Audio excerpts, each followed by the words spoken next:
Հարցս ուղղում եմ ֆինանսների նախարար Վահե Հովհաննիսյանին եւ այս հարցը տալու համար ինձ ոգեշնչել է ընդդիմադիր Հայաստան խմբակցության պատգամավոր Արթուր Խաչատրյանը, որը որ պետական պարտքի մասին էր հարցնում, մասնավորապես հարցնում էր կա արդյոք վերլուծություն, թե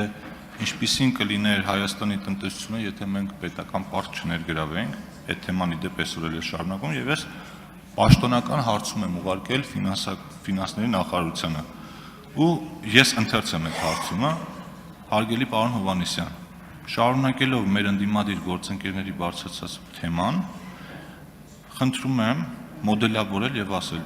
ինչ կլիներ Հայաստանի տնտեսության հետ, եթե Հայաստանում մինչև 2018 թվականը շուրջ 30 տարի ընտրությունները չկեղծվեն, համակարգային կոռուպցիա չլիներ, բոլորը հավասար լինեին օրենքի առաջ, անպատժելիություն չլիներ, եթե ունենայինք նորմալ կրթական համակարգ, եթե գիտությանն ու գիտնականներին պատշաճ ուշադրություն դարձվեր, եթե պետական պաշտոնյաները դոլարային միլիոնատերեր չդառնային, եթե լիներ իրական մրցակցություն, եթե չլիներ հոկտեմբերի 27 ու մարտի 1 եւ վերջապես եթե Հայաստանի Հանրապետությունը ունենար ազնիվ անկաշառ պետականամետ իշխանավորներ։ Հիմա ես մինչև այսօր պատասխան չեմ ստացել, կարող է թվացել թե այս հարցը տենց ռետորական է, բայց ամենևին ոչ,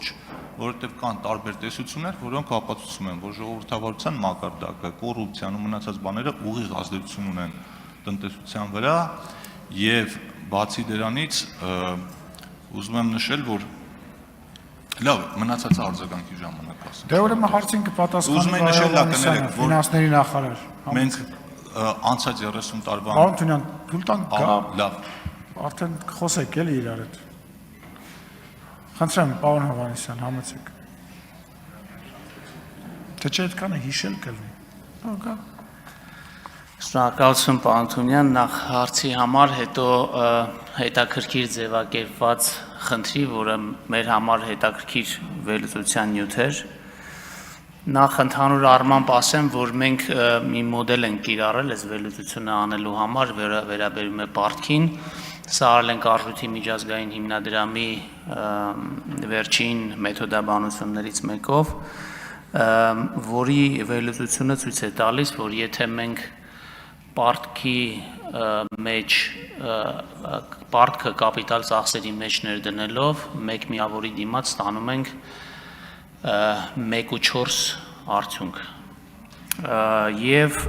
եթե մենք օրինակ նայում ենք վերջի տարիներին վերցրած պարտքի չափը եւ համեմատում ենք մեր տնտեսական աճը, ապա եթե այս մոդելով մենք այս մոդելով ստանայինք արդյունք, ապա մեր տնտեսական աճը այս տարիներին պետք է լիներ 26.9%, բայց իրականում այդ աճը 2018 թվականից սկսած ավելին է եղել 40%-ից։ Այսինքն կարելի է ասել, որ մենք այս մոդելի կիրառության հետևանքով միջին վիճակագրական արդյունք ստանալու փոխարեն ստացել ենք էլ ավելի բարձր արդյունք եւ այստեղ ուզում եմ մեջբերել նաեւ այստեղ հնչեցրած մեկ այլ միտք, որ այն աճը, որը մենք ունեցել ենք վերջի տարիներին, ձևավորել է մեր համար, մեր բոլորի համար այնքան հավելյալ եկամուտ, որ մենք կարող ենք այդ ամբողջ պարտքը մարել 1.5 տարվա ընթացքում։ Ինչ վերաբերվում է կոռուպցիային, այստեղ մի ավելի հետաքրքիր վարժություն ենք արել եւ վերլուծել ենք բոլոր այն երկրների ինդեքսները, որոնք ունեն կոռուպցիայի ավելի ցածր մակարդակ, նայել ենք իրենց տնտեսական աճերը ինչպիսին են, իրենց հնայի աճերը ինչպիսին են եւ փորձել ենք մոդելավորել, հասկանալ, օրինակ, եթե այդ տարիների ընթացքում Հայաստանը ունենար ցածր կոռուպցիա կամ չունենար ընդհանրապես կոռուպցիա, ինչպիսին կլիներ այդ աճը եւ այս վերլուծությունը մեզ ցույց է տալիս, որ օրինակ 2002-ից 2008 թվականներին կոռուպցիայի եւ անարդարության մակարդակը տուգանել է մեր մեկ մարդուն բաժին ընկնող հնան մոտավորապես $8,000, եւ այսինքն եթե այդ գումարը եթե Հայաստանում չլիներ կոռուպցիա եւ անարդարություն, ապա այդքանով ավել կլիներ մեկ մարդուն բաժին ընկնող հնան։ Թույլ տանք արձագանքի, ժամանակը ավարտվել է։ Խնդրեմ, պարոն Թունյան։ Շնորհակալություն, պարոն Հովհաննիսյան, ըստ էության դուք պատասխանի մեծ մասը նվիրեցիք պարոն Խաչատրյանի հարցին պատասխանելուն, ինչը էլի շատ կարևոր է։ Հիմա իմ հարցի մասով կոռուպցիան այդ բազում հանգամանքներից ընդամենը մեկն է, եւ ինչի համար է այդ հարցը տվել, որովհետեւ մենք անցած 25-30 տարիներին